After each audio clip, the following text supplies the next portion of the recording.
Muy buenas tardes, tengan todos ustedes.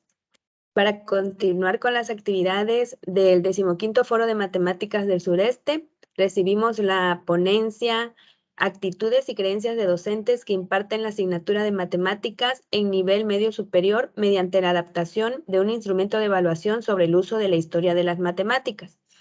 Esta plática nos la va a impartir Ineri Ortiz Morales de la Benemérita Universidad Autónoma de Puebla.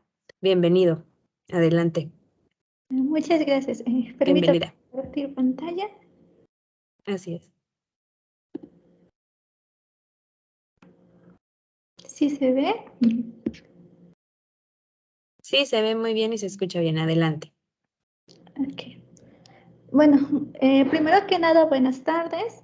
Y quisiera agradecer al comité organizador por haber aceptado esta plática. Como ya mencionaron, lleva por nombre Actitudes y creencias de docentes que imparten la asignatura de matemáticas en nivel medio superior mediante la adaptación de un instrumento de evaluación sobre el uso de la historia de las matemáticas. Este es parte de mi trabajo de tesis, el cual me encuentro elaborando para obtener el grado de maestra.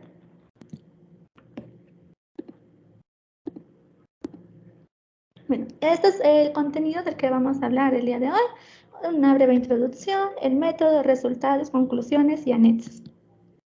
Como introducción, bueno, tenemos que la matemática tiene la particularidad de que el pasado, el presente y el futuro están estrechamente vinculadas. La matemática actual es el resultado de todos aquellos esfuerzos que se realizaron en el pasado, que han sido asimilados en el presente y también lo serán en algún futuro, ¿no? Ninguna otra disciplina científica cuenta con este grado de conocimiento acumulativo.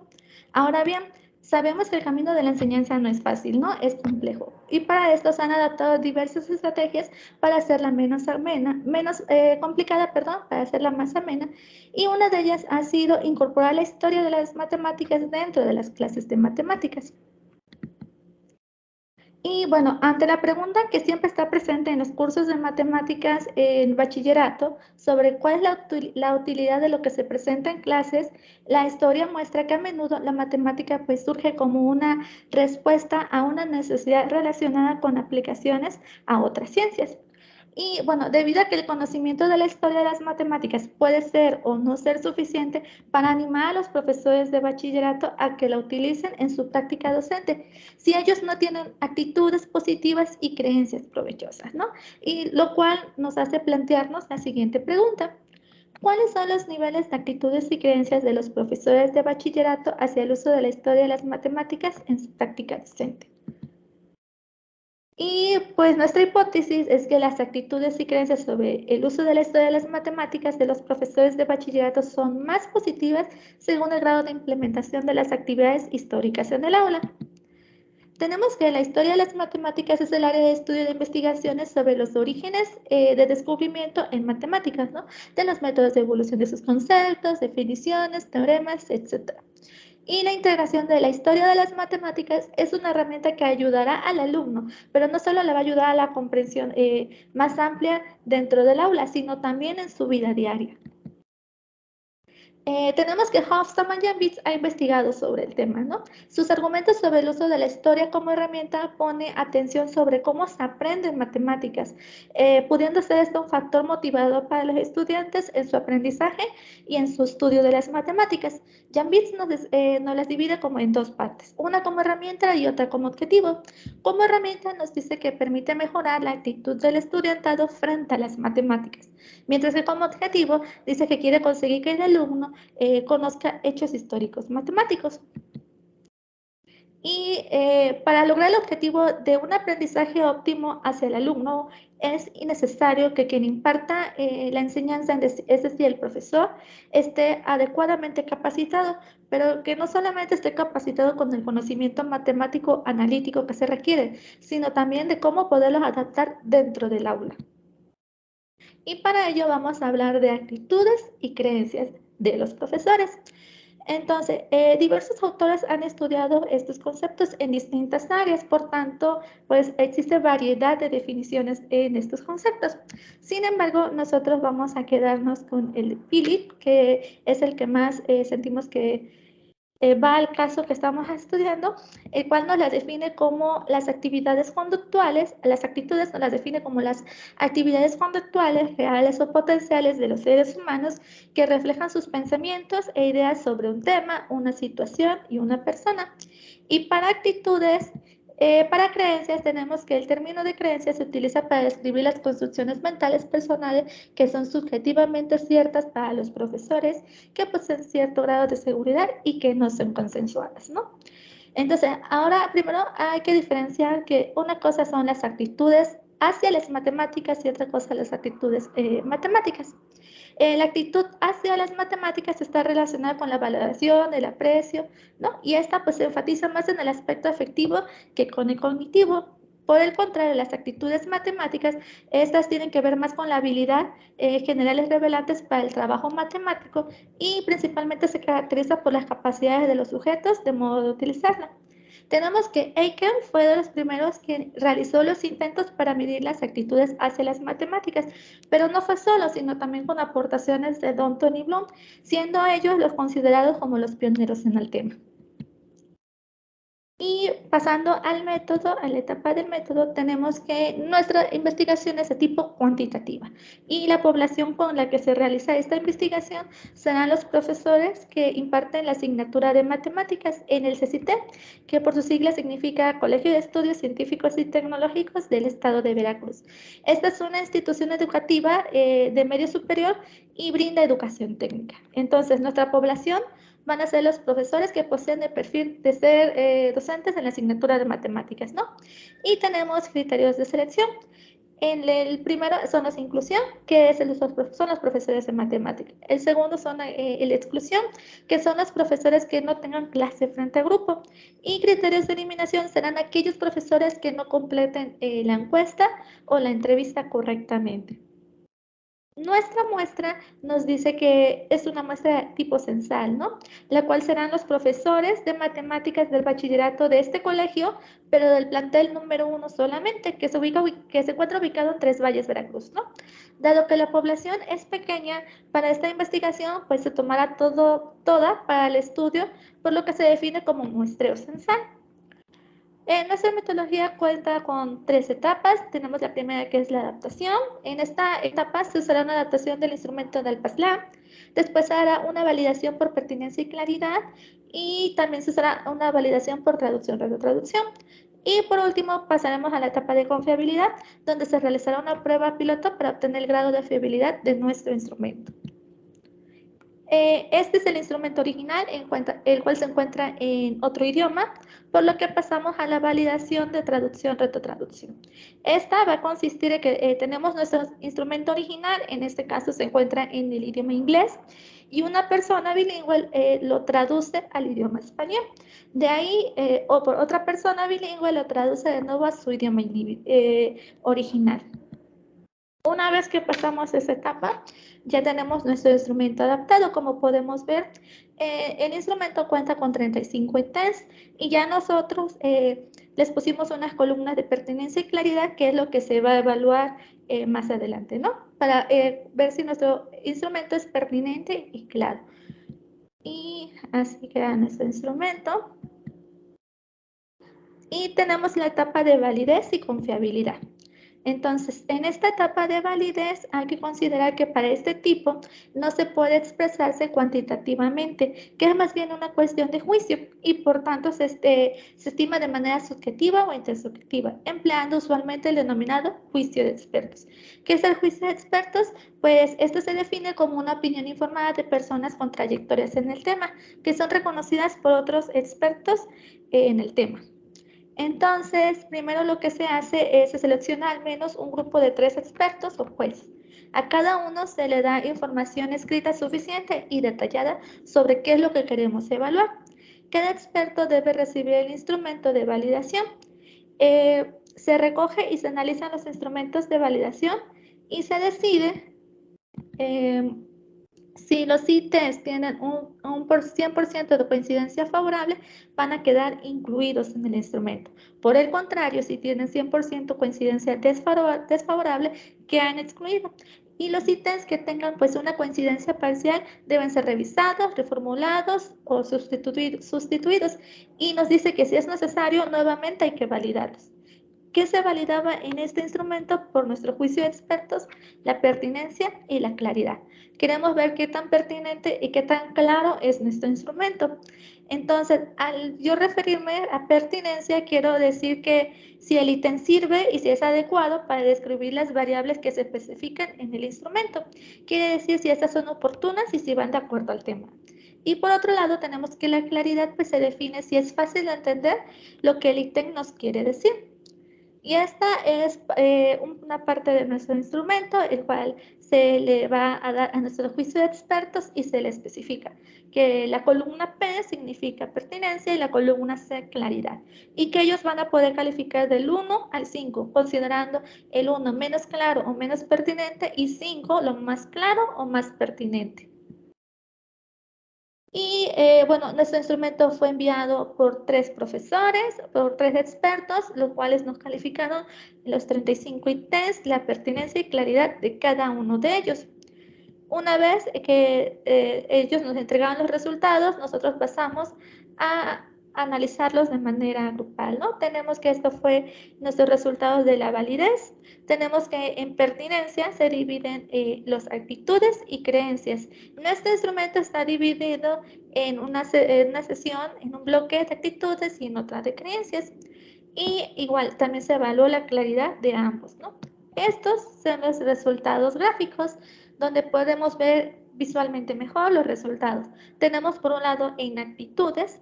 ¿Qué tan pertinente fue? Pues el experto 1 nos dijo que él considera que es un 100% pertinente, el experto 2 un 68.2 y el experto 3 un 98.8. Hablando de claridad, tenemos que el experto 1 y 2 consideran que es 88.2 claro, mientras que el experto 3 nos consideró que es un 98.8% claro. Para las partes de creencias tenemos igual que la pertinencia tiene un 97.78% de pertinente por el experto 1 y el experto 3, y el experto 2 nos dijo que se considera un 83.20%. Y por último, en claridad tenemos que el experto 1 y el experto 3 consideran arriba del 92% claro, y el experto 2 un 78.8%, ¿no? Se hicieron los ajustes pertinentes y una vez que quedó esta etapa, pasamos a la etapa de confiabilidad. En esta etapa, es indispensable probar que nuestro cuestionario sobre un grupo pequeño, ¿no? Y a esta población se le denomina la prueba piloto. Con ella lo que queremos es identificar y resolver si es que existen problemas al presentarse el cuestionario. Entonces, la prueba piloto será aplicada a profesores de bachillerato que imparten la asignatura de matemáticas, pero que no pertenezcan a nuestra muestra, que son profesores del CECITEP, del plantel número 1, ¿no?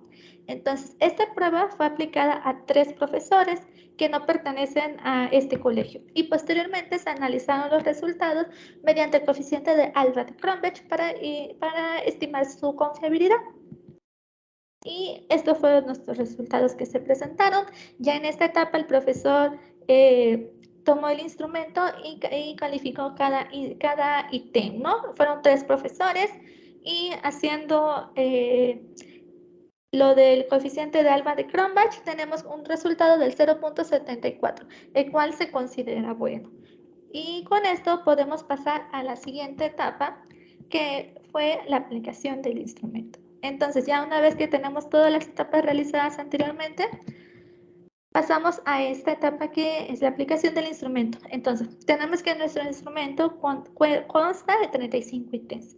Cada ítem lo pueden evaluar en una escala del 1 al 5, donde el 1 significa totalmente desacuerdo, 2 desacuerdo, 3 ni de acuerdo ni desacuerdo, 4 de acuerdo y 5 totalmente de acuerdo.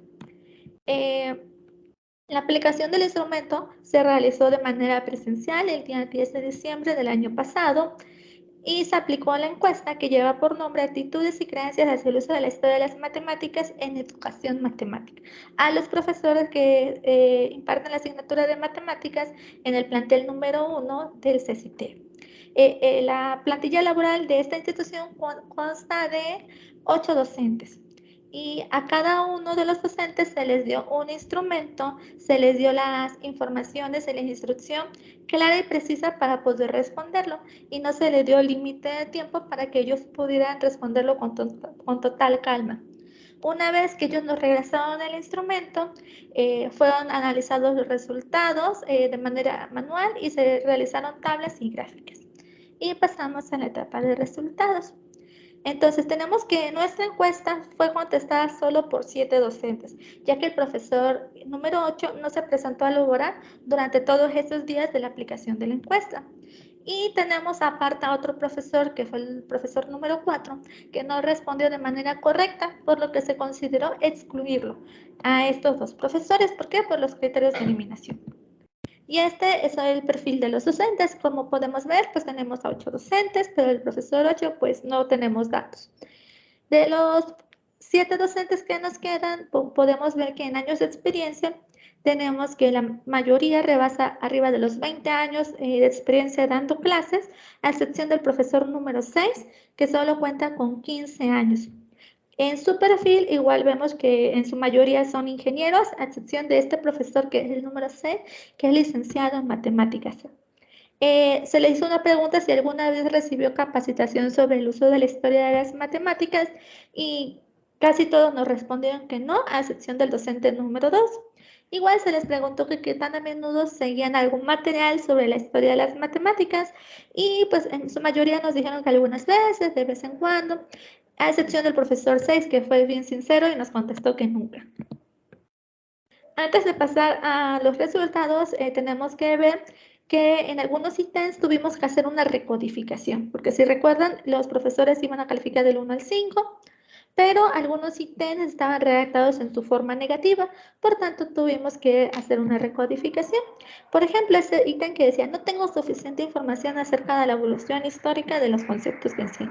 Este fue uno de los ítems que se tuvo que recodificar. Y bueno, tenemos como resultados. En primera parte tenemos la parte de creencias. De nuestro instrumento que cuenta con 35 ítems, 19 pertenecen a creencias y 16 actitudes. Y pues cada uno de estos ítems podían recibir una calificación del 1 al 5. Como ya mencioné, el 1 significaba totalmente en desacuerdo, 2 desacuerdo, 3 indeciso, 4 de acuerdo y 5 totalmente de acuerdo. Y estos son los resultados que se recolectaron en la encuesta por parte de los profesores. Entonces, podemos ver que el profesor 1, 2, 3 y 7 tuvieron creencias positivas, que son los que están en color amarillo. El profesor 6 tuvo creencias aceptables y el profesor 5 tuvo creencias altamente positivas. Ahora, viéndolo por lado de los ítems, tenemos que 12 ítems tuvieron resultados positivos, 4 aceptables y 2 ítems fueron altamente positivos. Entonces, como podemos observar, el profesor número 6 tiene una creencia aceptable, ¿no? Entonces, el profesor 6, como podemos ver, se encuentra en naranja y tiene una creencia aceptable.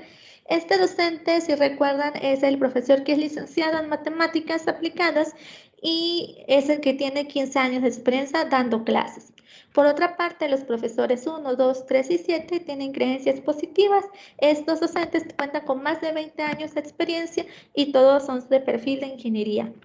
Y por último, el profesor 5, tenemos que él obtuvo una creencia altamente positiva sobre el uso de la historia de las matemáticas. Este docente cuenta con 21 años de experiencia impartiendo clases, pero lo que lo diferencia de los demás profesores es que este es el docente que lleva más años laborando en esa institución.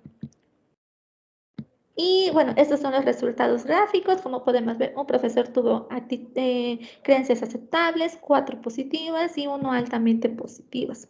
Y por parte de actitudes tenemos que, al igual que las creencias, se evaluó de la misma manera, por lo que obtuvimos este resultado en su tablita, ¿no? Como podemos ver, aumentó el número de resultados aceptables y disminuyó los resultados positivos. Ahora tenemos solamente 2 profesores con actitudes positivas, 3 con aceptables y 1 se sigue manteniendo en altamente positivo. Viendo por el lado de los ítems, vemos que 11 fueron positivos, 5 aceptables, 2 altamente positivos y 1, aquí fue lo que nos llamó la atención, el ítem 17 tuvo un resultado negativo. Entonces, pues igual podemos ver que los profesores 2, 3 y 6 tuvieron una actitud aceptable, el profesor 1 y 7 tuvieron actitudes positivas y nuevamente el profesor número 5 tuvo una actitud positiva sobre el uso de la historia de las matemáticas en clase de matemáticas, ¿no? Y estos son los resultados igualmente gráficos, aceptables, actitudes aceptables fueron 3 docentes, profesores con actitudes positivas 2 y altamente positiva 1. Y ya a manera de conclusiones, pues podemos decir que a partir del análisis realizados que observamos, podemos decir que la muestra tenía al menos un mínimo de actitudes y creencias aceptables hacia el uso de la historia de las matemáticas. También podemos decir que podemos observar que el único profesor que en sí estudió una licenciatura en matemáticas tuvo resultados tanto como creencias y actitudes solamente aceptables, aunque pues cabe mencionar que este es el docente que tiene menos años laborando o de experiencia a comparación de sus demás compañeros. Basándonos en los resultados obtenidos, pues lo que podemos decir es que el conocimiento de la historia de las matemáticas se puede atribuir, entre otras cosas, a la escasa información y recursos de materiales de matemáticas. Y por último, dada a nuestra pregunta de investigación que se planteó al principio, podemos mencionar que las actitudes y creencias hacia la utilización de la historia de las matemáticas en las clases de matemáticas son positivas. Y bueno, ya esos son parte de los anexos. Este fue el instrumento que calificó a nuestro juicio de experto, donde evaluaban pertinencia y claridad y podían contribuir con aportaciones o observaciones. Y este fue nuestro instrumento que se aplicó a los docentes en nuestra investigación. Estas son algunas de las referencias que he estado utilizando para realizar la presentación y eso sería todo de mi parte. Muchas gracias. Muchas gracias. Pues agradecemos a Ireri por su presentación, muy interesante. Si hay alguna pregunta, comentario, sugerencia para su compañera, pueden levantar la mano con la opción de levantar la mano aquí en el Teams, por favor.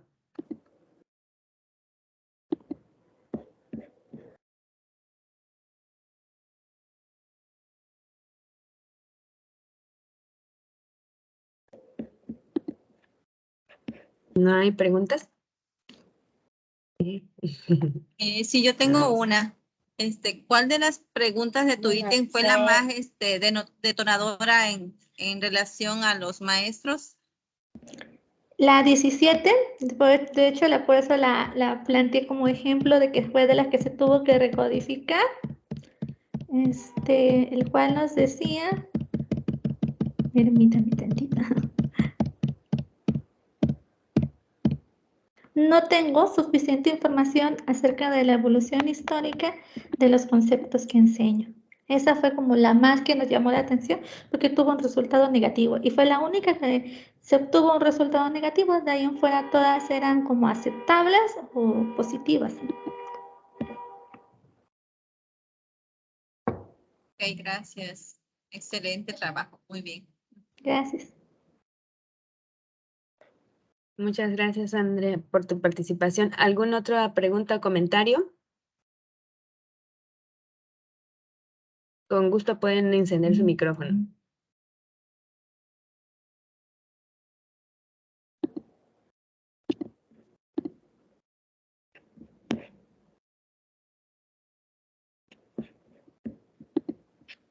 Bueno, Ireri, no hay más preguntas, entonces agradecemos a Ireri por su excelente presentación. Le brindamos un aplauso, por favor. Ya te haremos llegar tu constancia vía correo electrónico. Gracias. ¿Sale? Muy bien. Gracias a ti.